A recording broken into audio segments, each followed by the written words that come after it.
This is my recipe for salmon with couscous and harissa. It's a really easy, tasty recipe. It can be adapted a million ways, so it's really versatile once you get to grips with the basic idea behind it. For the 4 people that we're serving, I've got 300 grams of couscous, and this is couscous. It's basically a fast food pasta in my opinion. It's made out of the same thing that pasta is. A lot of people wonder what couscous is, but it's basically tiny, tiny pieces of pasta, and it takes minutes to cook, so it's really good. So in my scale here, I've got 300 grams, and I'm just tipping it into a glass bowl. I'm going to use some frozen peas to give it a bit of colour and some vegetables. I've got some sweet corn, which it was in the fridge, so I thought I might as well use it. I'm going to add 2 tablespoons of olive oil. Now this basically stops the couscous from sticking together.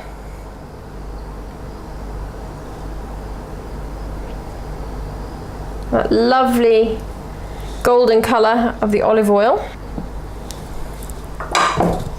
And I have half a litre of stock, which is basically 1 teaspoon of my trusted vegetable bouillon powder in half a litre of boiling water straight from the kettle.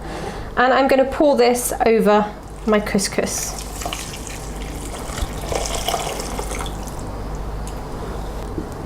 So I've given it a quick stir, and I'm going to cover it with some cling film. And I leave it for 5 minutes. And it's basically steaming. Now, I've put frozen peas in here, so I've significantly lowered the temperature. So I'm probably going to have to put this in the microwave for a minute or 2. If you hadn't used frozen peas, it would still be really hot and steaming. But it's fine, you can do that. We'll come back to it in 5 minutes and see if I need to microwave it. The next ingredient I'm using is salmon. As you can see, there are only 3 pieces of salmon, and I'm doing a recipe for 4 people.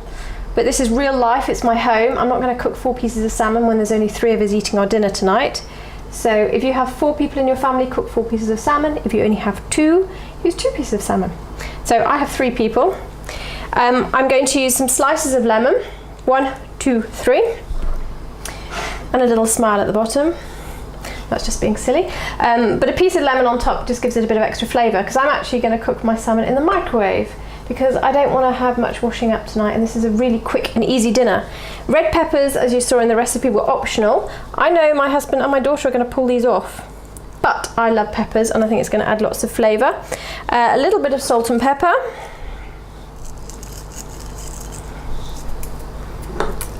A small amount of ground black pepper, because my daughter thinks it's dirt, little specks of black dirt on her fish, and she doesn't really like it.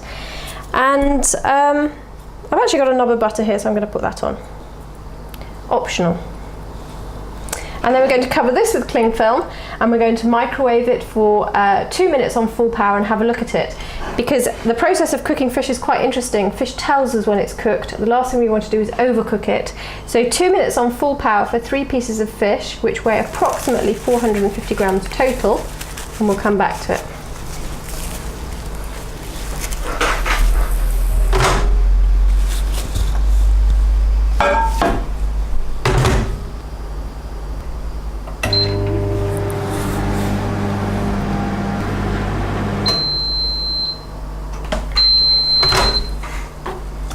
Okay, this has been in the microwave for 2 minutes. I'm not claiming that it's cooked, I just want to show you what you have to look out for. My microwave is 850 watts, so that's quite a powerful microwave. So if your microwave is 750, you'd need to cook it for longer. This is probably going to need cooking longer, but let me just show you. If you can see here, I'm just going to show you the different colour between the cooked piece of salmon here and here that isn't cooked. Can you see that? It's really important that you understand when you finish microwaving, the salmon is going to continue cooking for about a minute. So you don't want to get it to the point that it's absolutely cooked throughout, because by the time it's stood for a minute and you come to eat it, it's going to be quite tough. Now personally, like if you were in a top restaurant, they'd probably say, yeah, that salmon's cooked. I can see it, the thickest part of the meat here, it's not quite as I would like it, and certainly not for my husband and my daughter who like their fish to be cooked. So it's been in for 2 minutes, and I'm going to give it 40 seconds more because I've been messing around for half a minute, so it's cooled down. So we'll give it 40 seconds and that will be just right. So you can see for 4 pieces of salmon, you'd be looking at 3 minutes and then checking the fish and possibly allowing an extra 20-30 seconds. Microwaving fish is one of the best ways of cooking, especially a fillet of fish like that, because all the flavour's kept in, and if you cover it with cling film, it steams gently. So don't be afraid of it. And I tell you, there's no smell of fish in my kitchen because this fish was fresh today. So let's have a look at this while we're waiting for the salmon to beep any second. Giving it a quick stir, and I'm going to give this 2 minutes in the microwave because, as I say, my frozen peas would have brought the temperature down. This is fast food. This is quicker than a ready meal. And the salmon is coming out. That can stand. And my couscous is going in.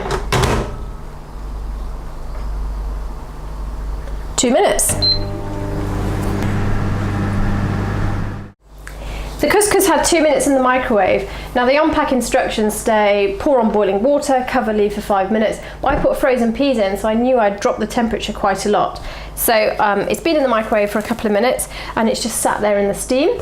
And before I forget, I don't usually drink when I cook, but today I wanted to make a special toast and raise a glass to Keith Floyd, who really sadly passed away today. So I'm going to get slowly sloshed while I'm cooking. But only because I'm thinking about Keith Floyd. A real tragedy because I loved him. I don't know about the rest of you.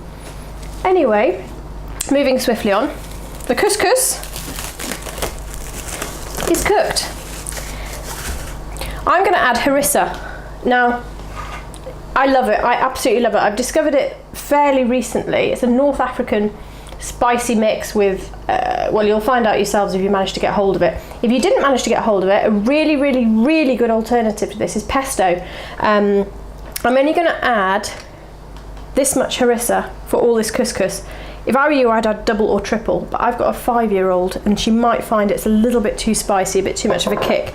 But it needs something, in my opinion. So we just stir through this wonderful harissa paste. Or you could add a good tablespoon of pesto sauce and that would work beautifully. If you've got any couscous left over, let it go cold, put it in the fridge, and it's the really, really good basis of a salad. Or, you know, to put in a lunchbox or for your lunch at work tomorrow. There you go, the little red flecks going through the couscous make it look really pretty. And I will serve some up and show you.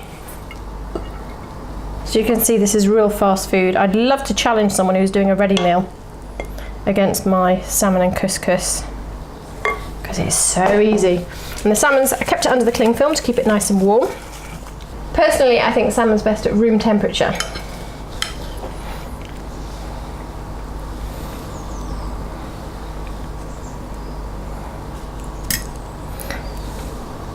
Other additions you could make to your couscous if you want to make it a little bit more exciting. I've got some cherry tomatoes here that would work beautifully with this dish, so if you could chop them up and put them in through the couscous, it would be really tasty. But I think this is fine just as it is for me. A little tiny sprinkling of salt, a little tiny bit of pepper, and that's ready to go. My salmon and couscous dish, really quick and easy to do, very good for you and totally delicious. I hope you enjoy it. We've got plenty of couscous and salmon left over, and instead of just scraping it into the bin and wasting it, a really good idea is to think about lunch tomorrow or even tomorrow's supper. So I mean, you can use a bowl or whatever, but I'm going to pack this up for my husband for his lunch tomorrow. And this couscous, I'm not going to reheat it. You think of it as a salad. Couscous cold is really tasty. And you can keep it in the fridge for a couple of days. So I put my couscous in here, my leftover salmon, and there's no waste. It's just getting ahead and having ideas to sort of make food go that little bit further, and there's no reason to waste perfectly good salmon, especially like this, which hasn't been overcooked. I think that's perfect. So it's nice and cold now. I can put it in the fridge, leave it overnight and send him off to work with it. And what? What, you're wondering what that is? Oh, no, that's my dessert. And if you want to know how to make this, well, that's a completely different blog. No, that's mine. The salmon goes in the fridge. And that's it. Job done.